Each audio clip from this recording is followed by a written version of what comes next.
उसले सिकाउँछ न प्रार्थना गर्नलाई, प्रार्थना गर्न आएर तनाव भइरहेछ, के गर्नु होला खै।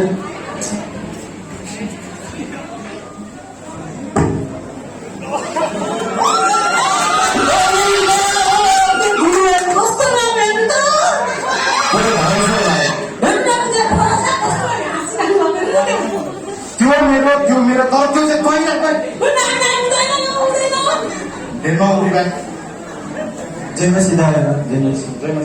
दाइ मलाई एउटा सानो सहयोग गर्नुहुन्छ कि? के सहयोग भाइ? हेर्नु न दाइ, भर्खर विश्वास भएको प्रार्थना गर्न नआएर तनाव भइरहेको छ, यसो बाहिरतिर निस्क्यो नि दाइ, कसैले प्रार्थना गर्न सिकाइदिन्छ कि भनेर। म उदाउँदा किन टेन्सन लिएको भाइ? सिकाइदिनुहुन्छ? एउटा किन प्रार्थना गर्न सिकाइदिनु? चुप बस, दायाँ बिचमा बोल्नु हुँदै थाहा छैन। मैले जे भने त्यही रिपिट गर्ने ल। हस् त हस्, हुन्छ। पहिला आँखा चिमा गरेर नमस्ते गर्ने। ल हस् त, जे भने त्यही गर है त। हस् त, ल।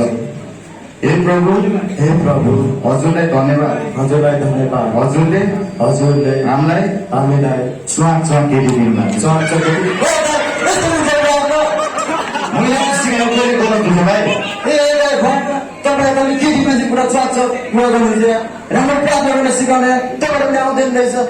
दिदीको लागि त प्रार्थना गर्छन् भाइ। भएन त्यो भाइ फेरि भएन भ्याउनु भाइ, अरू ऊ त्यो राम्रै फल भिडाइदिन्छु। यस्तो हुन्छ प्राय। ऊ त त्यसको चाहिँ नम्बर मागेर होला। आफू त डान्स जतिखेर पनि नाचिरहनु मनपर्छ।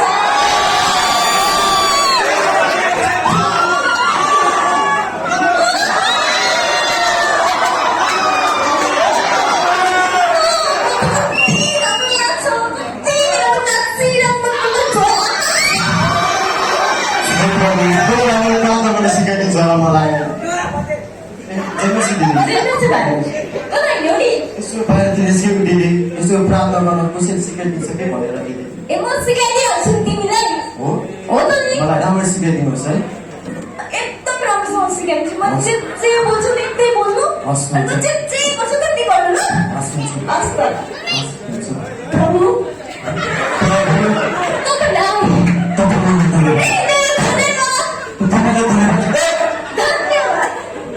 यस्तो प्रार्थना सिकाउनु नाचेर सिकाउनुहुन्छ यो भएन दिदी। यो डान्स होइन क्या भाइ।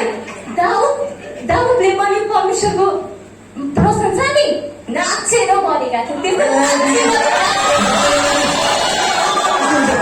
हो क्या भाइ, यस्तै हुन्छ नि त प्रार्थना।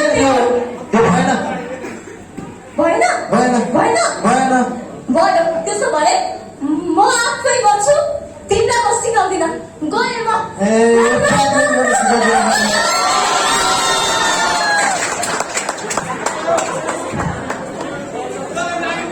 कसले प्रार्थना गर्न सिकाउँछ है प्रभु?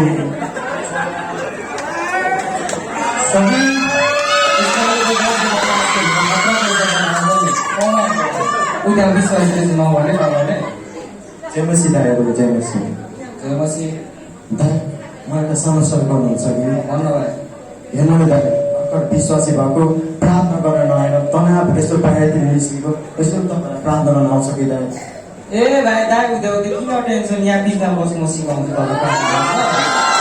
राम्ररी सिकाउनुहोस् है। गल्ती गर्नु भने जे भन्छु त्यही गर्नु ल। हस्, हुन्छ दाइ। यस्तो यस्तो गर्नुपर्छ हो। बुझ्नु भएन? हे प्रभु, तपाईँलाई धन्यवाद। प्रार्थना मन परेन? यो त के एक्सर्साइज गर्नुभयो क्या? अर्को सिकाउँछु भाइ। राम्रो ल सिकाउनै राम्रो दाइ। यस्तो आँखा बन्द, यो आँखा यस्तो हस् दाइ। यहाँ दाइ कस्तो दाइ? यस्तो यो आँखा यस्तो आँखा बन्द आँखा। हे शैतान, लाभले हान्छु। के भाइ शैतानलाई लात हानेको के? तपाईँले के गर्नुभयो? भोटे भने यसलाई सम्झाएको यसलाई यो के हो, यो ल्याङ्गै गर्छ। प्रार्थना गर्नुहुन्छ, मैले लाभ पनि हाल्नुहुन्छ त्यहाँ।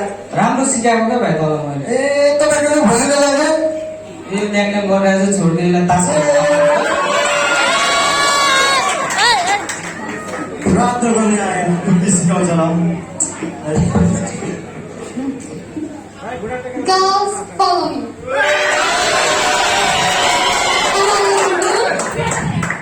why not? You're so pretty. Let's take a picture. Guys, follow me. 제머스 실더라고, 제머스. 선수를 गर्नुहुन्छ के सहयोग भन न हेर्नु न प्रार्थना गर्न नआएर छटपटिरहेको छु प्रार्थना गर्न सिकाइदिनुहुन्छ नि हाउ सिम्पल सिकाइदिनुहुन्छ मैले जे भने त्यही भन हस् हुन्छ सुरुमा प्रार्थना गर्दा अलिक मेकअप गर्नुपर्छ क्या प्रार्थना गर्दा नि मेकअप गर्नुपर्छ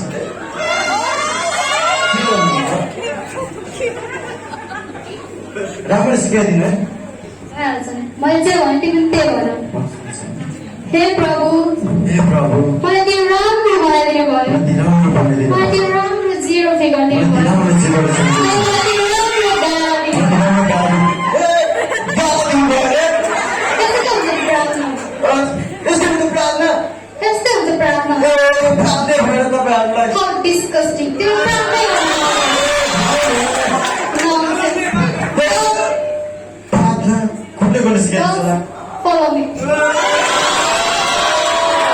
प्रार्थना गर्न सिकाउनु भनेको कसै नाच्छ कसै के गर्छ के गर्नु होला अब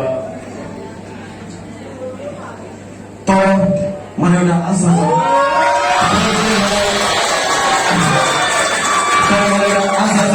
म अवश्य कहिले कहिले परमेश्वरले छुट्याइदिनुहुन्छ होला जयमसी भाइ जयमसी जयमसी दाई जयमसी के छ भाइ एकदम शान्ति छु दाई अनि तिमी त बडा टेन्सनमा देख्छु त म हेर्नु न दाई के हो विश्वासै भएको भर्खर एक हप्ता जतिको के हो चर्च पनि जान्छु सम्मेलन पनि हिँड्छु तर प्रार्थना पनि आउँदैन कसरी गर्नु होला भन्दै तिमी नयाँ विश्वासी मलाई थाहा छ हजुर तिमी प्रार्थना गर्न ती परमेश्वर नजिक जान देख्छु म है हजुर। खुसी लाग्छ तिमीलाई देख्दाखेरि भाइ प्रार्थना भनेको चाहिँ के हो भन्दाखेरि एकदम नर्मल सानो एकदम धेरै ठुलो कुरो होइन प्रार्थना भनेको चाहिँ आफ्नो पितासँग कुरा गर्ने परमेश्वरसँग बात गर्ने रहेछ होइन बाइबलले भन्छ परमेश्वरलाई आराधना गर्ने मान्छेले चाहिँ सभ्यता र आत्माले बुझ्नुपर्छ म त्यो भाइले देख्छु तपाईँलाई पहिले होइन प्रार्थना गर्ने भनेको चाहिँ हामीले सबभन्दा पहिले पुकारा गर्ने आफ्नो पितालाई हे परमेश्वर पिता हे स्वर्गीय पिता होइन हे प्रभु भने त्यसपछिबाट चाहिँ आफ्नो प्रार्थना विषय मागिसकेपछि अन्तिममा चाहिँ हामीले पुत्र येशूको नाममा माग्नुपर्छ किनभने तपाईँ हामीलाई उद्धार गर्ने मुक्ति दिने येशू हुनुहुन्छ बुझ्नुभयो त बुझेँ। अनि बिहान उठ्दाखेरि अनि भोलि खाना खाने बेलामा राति सुत्ने बेलामा कतै हिँड्दा हामीले प्रार्थना गर्नुपर्छ है बाइबल पढ्न अगाडि बाइबल पढ्दाखेरि पनि प्रभु मलाई सिकाउनु भनेर हामीले चाहिँ बाइबल पढ्नुपर्छ अनि मात्रै परमेश्वरको वचन बुझ्न सकिन्छ म छोटो भाइले सिकाउँछु ल है ल घोडा टेक्नुहोस् भाइ घोडा टेक्नुहोस् र म आशा गर्छु हाम्रो भाइ बहिनीले पनि म प्रार्थना गर्दाखेरि चाहिँ सबैले तपाईँहरूले पनि पछ्याइदिनुहोस् है त ल के भाइको साथसाथै हे परमेश्वर पिता हे परमेश्वर पिता म तपाईँलाई पुकार्दछु म तपाईँलाई पुकार्दछु मेरो निम्ति मर्नुभयो मेरो निम्ति मर्नुभयो मेरो निम्ति बौरी उठ्नुभयो मेरो निम्ति बौरी उठ्नुभयो मेरो निम्ति स्वर्ग चढी जानुभयो मेरो निम्ति स्वर्ग चढी जानुभयो हे यसु ममा जिउनुहोस् हे यीशु ममा जिउनुहोस् म तपाईँमा जिउन सकु म तपाईँमा जिउन सकु हेर्नुहोस् प्रभु हेर्नुहोस् प्रभु म तपाईँको वचनको म